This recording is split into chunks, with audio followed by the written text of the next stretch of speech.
Bienvenue au podcast Balado Sexe, une initiative de Les Trois Sexes. On est à notre épisode 2. Je m'appelle Estelle Cazelet et mes pronoms sont elle. J'adore ça d'ailleurs parce que elle est dans mon nom, Estelle. Puis une des particularités de mon nom, c'est que c'est une question aussi en autocorrect sur les cellulaires. Et à ça, j'ai envie de dire est-elle? Et je me pose encore la question, suis-je? Et à côté de tout ça, je ne suis que Julie. Donc, je suis Julie Lemay, sexologue. J'utilise aussi pronom « elle » accord féminin. Et j'aimerais tellement trouver une dimension profonde à Julie et à lui. Mais outre le verbe lire ou bien le lit, le meuble, je vous dirais que la combinaison du jus, tout est possible, mais sans aucun sens. Alors, merci Estelle, t'as mis la barre très haute pour les présentations. J'adore! Et tu sais quoi? Quoi? Ce qui me rassure, là, c'est que bon, même si j'étais pas tant à la hauteur des salutations, le thème de notre émission aujourd'hui, c'est l'amour, l'amitié, puis je sais qu'on a un excellent lien de confiance qui fait que tu me jugeras pas. Jamais de la vie. À ce départ, oh my God. Qui n'était pas en Lyon.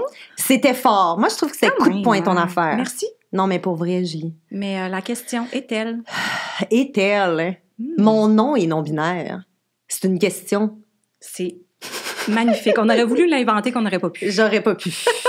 Merci aux technologies de l'information et des communications qui nous font des autocorrections, qui nous mènent ailleurs et qui, j'espère, à tous les auditeurs et auditrices qui vous permettront, nous aussi, de vous poser des bonnes questions aujourd'hui avec la thématique de l'amour et de l'amitié. Car où va-t-on aujourd'hui, Estelle? Ben, sérieux, c'est quand même une bonne question. Où allons-nous là-dedans? Je dois dire, ouais. Je suis quand même très excitée dans toutes nos thématiques.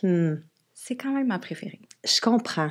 L'amour, l'amitié, ça me tient à cœur d'en parler parce que juste dans la thématique, là, notre titre, on pourrait dire l'amour et l'amitié. Mais non, on l'a mis sur la même ligne, là. Il y en a pas un qui sonne plus fort que l'autre pour nous. Puis je pense que c'est quelque chose qui nous réunit beaucoup aussi parce qu'il faut le dire, on est des amis. On est des amis dans la vie. Nous sommes des collègues sexologues et des amis et on s'est connus à travers la profession de la sexologie. Mais on a cette vision commune-là justement de l'amour où on ressent pas nécessairement le besoin de mettre l'amour romantique sur un piédestal par rapport à toutes les autres relations. Puis mon Dieu que c'est un message qu'on devrait entendre plus souvent. Fait que moi, je suis bien contente de le porter aujourd'hui. J'adore, puis on peut parler d'amour et d'amitié et de famille choisie aussi quand on pense à nos communautés, nos collectivités, nos personnes qui sont près de nous et qui forgent aussi là, notre individualité, notre perception du monde. Je pense que c'est vraiment important d'élargir ce grand concept qui est l'amour et l'amitié et peut-être les relations intimes au sens large aussi, tu sais, comme pourquoi pas y aller pic-pac comme on fait toujours, mais à ça, Julie, c'est quoi l'amour? Je dirais que l'amour, c'est ce qui nous amène à nous sentir bien, à faire sentir les autres bien et à nous élever. Tu sais, des fois, il y a des relations qui soient amicales ou amoureuses où on se sent écrasé, où on se sent un peu étouffé. L'amour, c'est une bouffée d'air, c'est de l'oxygène, c'est ce qui nous fait respirer. Donc, c'est un verbe d'action. Puis juste s'épanouir. Et pour toi, Estelle Cazelet? Ben c'est ça, je pense qu'avec le temps, puis tu me connais, là, évidemment, j'ai réfléchi à ça pendant 16 ans et je continue, je poursuis ma voie dans cette réflexion-là. D'ailleurs, avec toi, dans nos échanges et dans nos réflexions professionnelles, mais aussi dans la vie, genre, tu sais, dans la vie personnelle, de se questionner, c'est quoi l'amour, l'amitié? C'est vraiment une tâche en soi. Je pense que c'est une tâche à vie, là, tu sais, dans le sens où je pense qu'on peut se permettre d'explorer puis de laisser, comme tu dis, d'une autre façon, respirer le concept de l'amour et l'amitié dans nos vies, de voir en quoi ça consiste ici et maintenant, puis de façon plus au plan individuel, mais aussi collectivement. Fait que moi, je me suis intéressée un peu à tous ces paliers-là de réflexion, puis je pense qu'une des choses qui me guide et qui me porte en ce moment, quand je réponds à cette question-là, c'est que l'amour, c'est quand même un verbe d'action, hein, genre c'est aimer. Puis aimer, ça vient avec, c'est ça, faire quelque chose. Fait que l'amour, c'est pas juste quelque chose qui, je sais pas comment dire, qui est présente. C'est vraiment quelque chose qu'on fait ou qu'on peut faire. Donc, je pense que si on aime, si on est en relation amicale et ou amoureuse, l'idée, c'est de faire quelque chose. Il y a quelque chose qui se produit. Il y a un échange. Il y a, c'est quelque chose que, c'est ça qu'on partage. C'est. OK. Ouais. C'est intéressant. Ouais, tu vois, moi, ça. je l'aurais campé beaucoup dans le ressenti. Intéressant, oui. Mais je comprends il y a que cette partie-là. Si ça ne reste qu'un ressenti flou et illusoire, parce qu'on peut entretenir beaucoup de fantasmatiques et ça peut être très épanouissant, mais est-ce de l'amour? Là, c'est une grande question, mais là, moi, j'aimerais ça faire rewind. On recule. Parce que tu as dit que pour toi, l'amour, c'est une tâche. Pas tâche, mais c'est quelque chose que... Je pense que la tâche, c'est plus dans la réflexion de la chose. Ah oui. Oui. Je pense que c'est important ouais, on a une responsabilité individuelle et collective de réfléchir à c'est quoi l'amour et l'amitié ou l'amour au sens très large. L'amour qui se ressent à travers les relations d'amitié, dans le fond. Exact. Ouais. Et dans tout type, là, tu sais, je pense qu'on peut aimer les gens, là, comme quels qu'ils soient, là. Moi, j'essaye de m'ancrer vraiment dans une perspective très large de l'amour, là. Okay. Comme individuellement, j'essaie vraiment d'aimer les gens, là, comme... Mais même si je les connais pas tant, tu sais, je sais pas si tu comprends ce que je veux dire, tu sais, c'est une façon d'être aussi, d'aimer, puis de vouloir transmettre de l'amour, de vouloir transmettre, genre, une posture amicale. C'est une posture aussi, l'amitié. Je pense que c'est une des meilleures postures possibles, parce que quand t'es vraiment gossé après ton chum, ta blonde, ou qui que ce soit d'autre, puis que tu te mets soudainement dans une posture amicale, t'es moins gossé. Étrangement. Donc, qu'est-ce qui crée ça, Julie? Tu sais, genre, à ce jour, genre, c'est comme encore X-Files, là, pour moi. Oh, mais oui, c'est une posture. C'est une posture, l'amour, c'est une posture, l'amitié. Puis il y a quelque chose qui est pas lié nécessairement à faut que tu sois d'une façon, mais la tâche est plus dans comment j'approche cette affaire-là. Oui. Je pense que quand on se met dans une posture d'amitié puis qu'on se sent peut-être moins explosif, c'est la distance qu'on a peut-être avec l'autre qui fait en sorte qu'on se sent peut-être moins impliqué, moins heurté. En même temps, je dirais que ça dépend. Ça dépend de l'intensité des relations qu'on a avec les autres. Parce que là, justement, on se dit, si je reprends l'exemple que tu disais, tu sais, je suis avec mon partenaire, ma partenaire, la personne fait quelque chose qui me gosse, ça va peut-être me voler dessus, mais si je me mets dans une posture d'amitié, je vais peut-être comme me calmer le pompon un peu. Ouais. Mais en même temps, les relations d'amitié peuvent être tellement intense aussi et venir nous chercher. Fait que j'ai l'impression que peu importe le type de relation dans lequel on est, c'est l'élément de distance et tu sais, nous sommes toutes deux sexologues et il y a une théorie on adore les théories. Allons-y, vulgarisons la fusion et la différenciation. Totalement. Ce qui fait en sorte que des fois, quand on est dans une relation amicale ou amoureuse, on va sentir qu'on ne fait qu'un avec l'autre. Et si on ne fait qu'un et que l'autre fait quelque chose qui nous déplaît ou qu'on se sent rejeté par l'autre, ben ça vient nous affecter directement parce qu'on ne fait qu'un. C'est nous, c'est le nous, c'est pas la personne et moi, tu et je, c'est le nous qui est attaqué et ça peut être blessant. Donc, c'est la même chose dans les relations d'amitié. Si on est très, très fusionnel avec les autres, ben on va peut-être le prendre plus personnel, ça va venir nous chercher plus profondément. Donc, comme tel, c'est toujours important aussi de se rappeler à quel point on existe toujours dans notre individualité, hein? C'est vraiment dans nos relations. Nécessaire. Ben puis aussi, tu sais, c'est important quand tu parlais de la façon d'aimer les autres. Est-ce qu'on aime les autres pour qui ils sont ou on aime les autres pour ce qu'on voudrait qu'ils soient pour nous? Ben, on souhaite et je pense qu'on devrait aimer pour les autres pour qui ils sont. Parce que si c'était le cas, si, mettons, je me dis, je dois aimer, mettons, les autres pour qui ils sont, ben, je m'attends à ce que ce soit la même chose. Fait que c'est génial, les gens vont m'aimer pour qui je suis. Incluant avec les imperfections. Ah, mais totalement. Puis pour vrai, c'est tellement ça aussi, la richesse des relations intimes, là. Il y a quelque chose de tellement beau dans le fait de rencontrer les gens, tu sais, dans leur diversité, dans leur pluralité, dans leur réflexion, dans ce qui sont poches. Hey, on est-tu poche des fois, Julie, pour vrai? Puis il y a quelque chose qui est fascinant aussi dans le moment de l'adolescence pour ça, dans la construction, puis mettons la construction de ce que ce sera pour nous, les relations amoureuses et ou amicales. C'est sûr qu'on se fait dire, puis on se fait balancer beaucoup de choses sur qu'est-ce que ça devrait être, l'amour et l'amitié, mais je pense qu'il y a l'espace à notre époque d'y réfléchir un petit peu plus quand même. Tout à fait. Il y a s'aimer soi-même. On adore. Et aimer les autres. Tout à fait. Tu sais la phrase de RuPaul? How the hell you gonna love somebody? If you can't love yourself...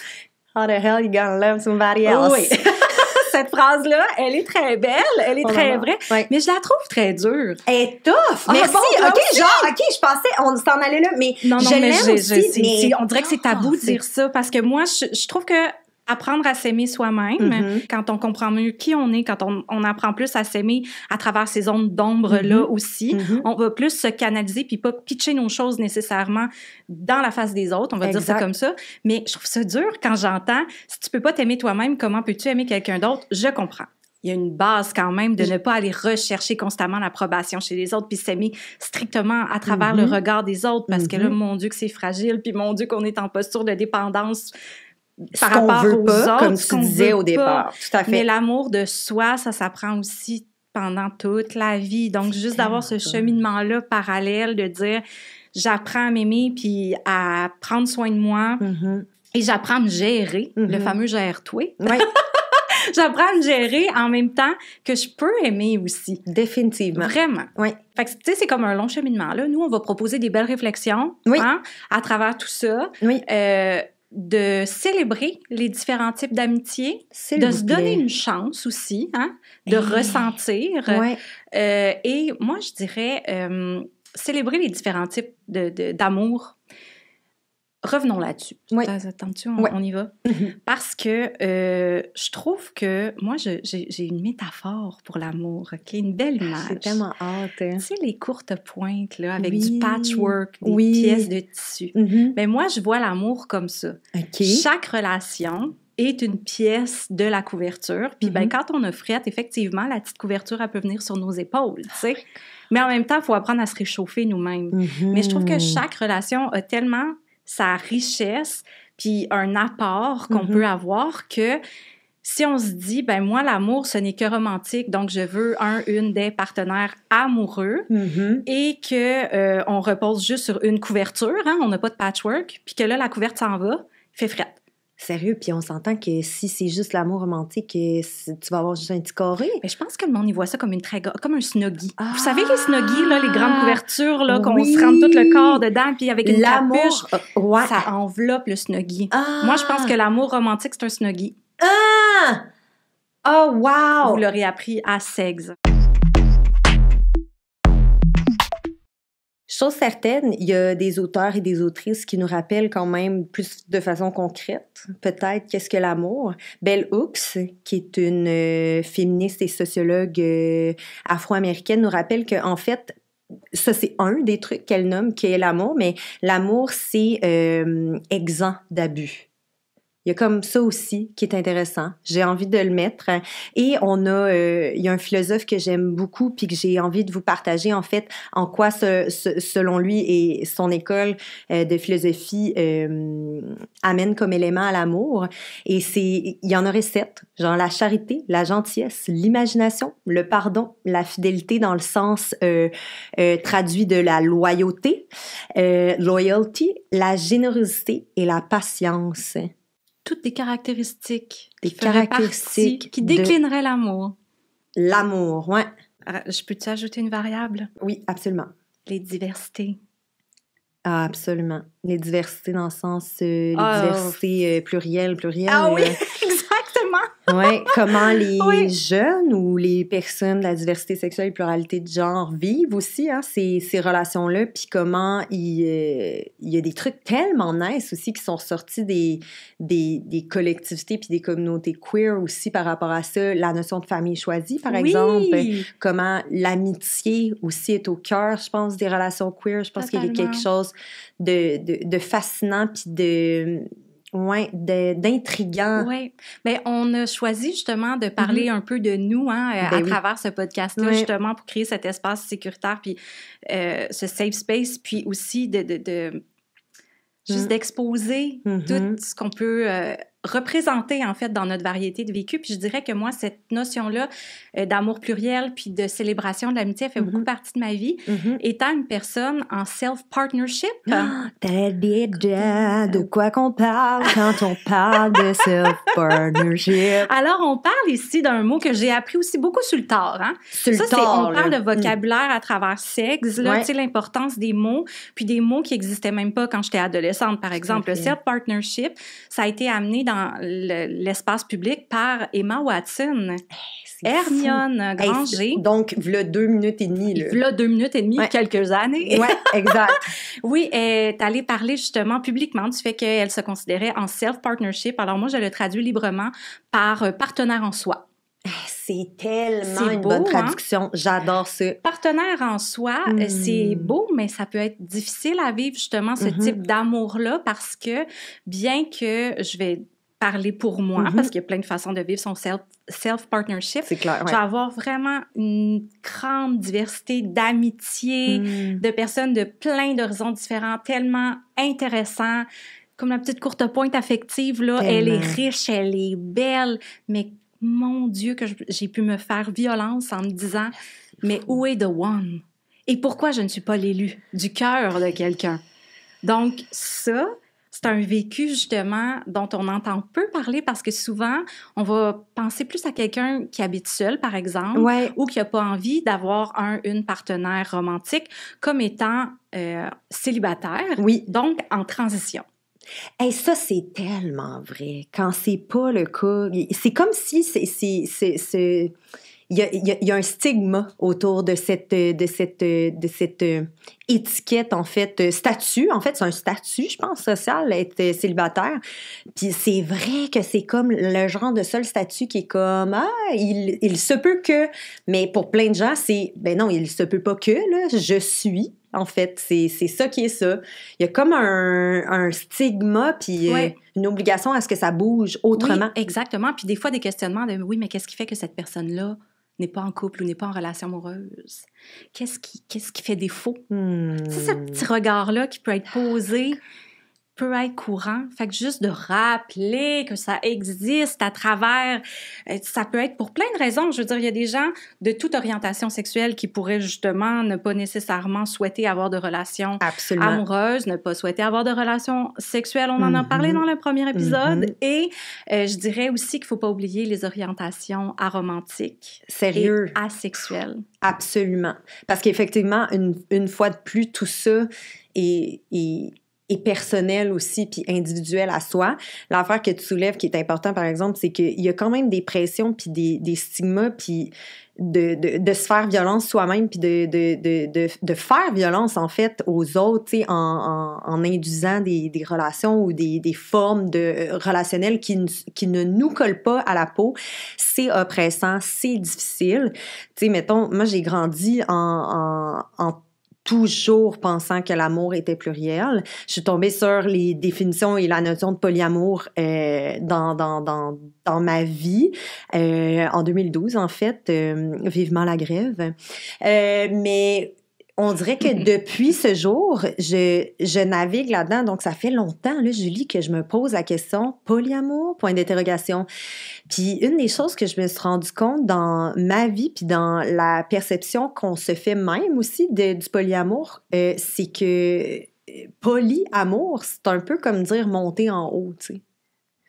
C'est un pléonasme. OK. Je suis rendue là, moi, dans ma réflexion de la patente. J'aime ça. Parce que l'amour, c'est pluriel. Oui, tout à fait. Et si on dit que l'amour est pluriel, tu sais, si on dit que l'amour, c'est l'amour, qu'il est pluriel, qu'on peut le définir aussi, hein, qu'on soit en self-partnership, indépendamment de nos statuts relationnels, ben pour vrai, comme il y a pas de stigma associé nécessairement. Fait que, tu sais, c'est sûr que de grandir dans un monde où on oblige, d'une certaine façon, on met de la pression à être en couple romantique avec une personne de sexe opposé, puis que, turns out, mettons, dans ton cas, t'es comme, self-partnership, tu sais.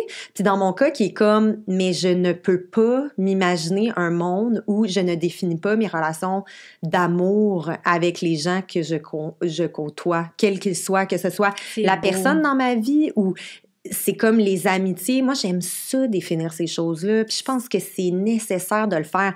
J'entre en relation avec toi de quelle intention, dans le fond? Totalement. Puis aussi, tu sais, admettons, on est amis. Ouais. Ben, on est amis de quoi? Tu sais, on peut avoir des amis de confidence, on peut avoir des amis de divertissement, on peut avoir des amis, justement, là, de soins. Self-care. Self-care. Tiens. On n'a pas à demander à un ami, une amie de rencontrer tous ces critères-là, là, de remplir tous ces besoins-là qu'on peut avoir. Oui. Puis, tu sais, c'est important qu'est-ce que tu dis aussi parce que, justement, d'accorder la valeur qu'on veut bien à nos relations, de laisser à chacun accorder la valeur qu'ils veulent à leur relation, puis de respecter ça en ne hiérarchisant pas les types d'amour. C'est tellement important. Et on parle aussi de famille choisie, communauté queer. Faut pas oublier aussi que si des fois on se sent moins bien accueilli par des gens de notre famille, par exemple, ou qu'il y a des réactions dans notre entourage, je donne l'école parce que c'est un milieu de vie. Tellement bon point. Ben de se tourner vers justement des gens qui nous font du bien et de redéfinir cette idée-là de regroupement autour de soi, de communauté qui nous donne un reflet positif de nous-mêmes. Parce que des fois, on peut être dans des relations où on a l'impression de se regarder dans un miroir laid. Tu sais, de faire, ben voyons comment ça, dans ce type de relation-là, je me sens tellement inadéquate, je me sens tellement comme, on dirait que je dis jamais la bonne affaire, on dirait que je fais jamais la bonne affaire. Ben des relations saines, mutuelles, empathiques, authentiques. Sérieux, 100%. Ça amène un beau reflet qui fait qu'on peut se dire, I feel seen. Ouais. J'ai l'impression d'être vue. Ouais, entièrement. C'est ça. Et complètement. C'est surtout ça. Oui. Toi, t'es ma famille choisie. Toi puis moi, on a une relation vraiment spéciale. Oui. On a une relation très ancrée dans le numérique, dans l'échange, dans le partage, dans aussi comme comment, pas de se rassurer dans comme nos points de vue situés, mais comme on est tellement différentes comme personnes, mais en même temps, il y a comme quelque chose qui nous allie. Puis on dirait que j'aurais envie de savoir c'est quoi les trucs qui nous allient. Puis j'ai l'impression que ça, c'en est un facteur. C'est comme si on le sait ce qu'on vit ensemble. Tu sais, on le sait quel genre de relation on a. On sait quel genre d'amitié on a. Tu sais, on s'est pas vu depuis tellement longtemps. Des années, mais Julie. Tu sais quoi, Estelle? Ça n'a pas de bon sens. Vraiment, parce que c'est drôle, on a l'impression qu'on se voit chaque semaine. Puis ça, je trouve ça important de le rappeler puis de le dire parce que je crois que si j'avais été adolescente, puis qu'on avait eu le type d'amitié qu'on a, qui est quand même beaucoup à distance pour des raisons aussi géographiques, organisationnelles, machin. Mais je pense qu'on aurait peut-être accordé moins de crédibilité à notre amitié parce que on se voit moins souvent. Puis tu sais, tout ce qui est réseaux sociaux, tout ce qui est communiqué en ligne, ça peut amener des relations super complètes, super enrichissantes et ça n'a pas moins de valeur. Nous en sommes la preuve. Je voulais finir avec un vœu d'amour. On se souhaite quoi? Moi,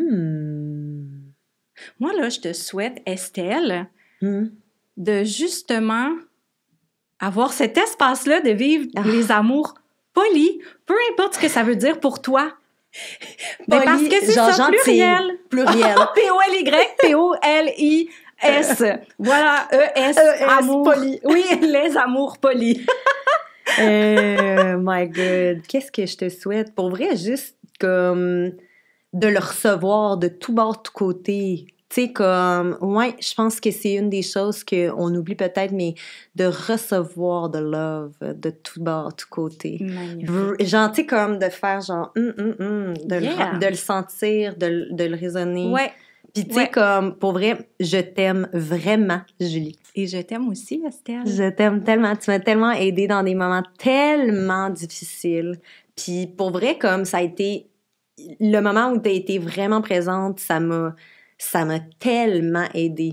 Fait que je pense que aussi le message que j'ai envie d'envoyer, c'est que l'amour, c'est une chose. De devenir amoureux d'une personne, c'est quelque chose. Mais d'être en amitié profonde avec d'autres, c'est inestimable, c'est inespéré, c'est la plus belle des choses, je pense. Puis je pense qu'il y a beaucoup de gens et de jeunes qui nous l'ont partagé d'ailleurs. Puis je pense que j'aimerais finir avec une superbe belle histoire qu'on nous a partagée sur nos réseaux sociaux. après ces beaux mots d'amour. Il y a quelqu'un qui nous a dit « Ma plus belle amitié queer, ça a été 7 ans de vie commune avec mon coloc, d'assister à sa transition pendant la pandémie pour finalement réaliser que j'étais queer moi aussi et entamer ma propre transition avec toute son aide et son support. » C'est une belle histoire d'amour. C'est vraiment beau. Et c'est le mot de la fin. Merci Julie. Et merci tout le monde. Parlant d'amour et d'amitié, Julie, on a de l'amour à donner, on a des remerciements à faire. Oui, alors je répands de l'amour pour Girl Crush, pour le magnifique studio d'enregistrement où il fait si bon vivre. Tout à fait. Et on aimerait aussi remercier et envoyer bien de l'amour au Bureau de lutte contre l'homophobie et la transphobie pour leur soutien à Les Trois Sexes et pour ce magnifique podcast. D'ailleurs, en parlant de podcast, vous pouvez l'écouter sur Spotify, Apple Podcasts et sur la chaîne YouTube de Les Trois Sexes. D'ailleurs, Les Trois Sexes a beaucoup d'autres chaînes, dont Instagram. Vous pouvez nous suivre à Les Trois Sexes. J'aimerais aussi envoyer beaucoup d'amour, puis je lui le dis, par exemple, depuis quelques mois déjà, mais à notre graphiste et motion designer, Jérémy Guilleux. Sinon, à notre styliste de l'épisode d'aujourd'hui, Laurence Moreau. Et aussi pour notre fantastique compositeur du Jingle. Yeah. Et qui nous a fait une musique originale fantastique pour ce podcast. Teddy Grewis, je t'aime. Et bien sûr, merci à tout le monde qui a été à l'écoute. Merci à vous. Et on vous invite à vous abonner, nous suivre. On adore. Prenez soin de vous. Oui, surtout.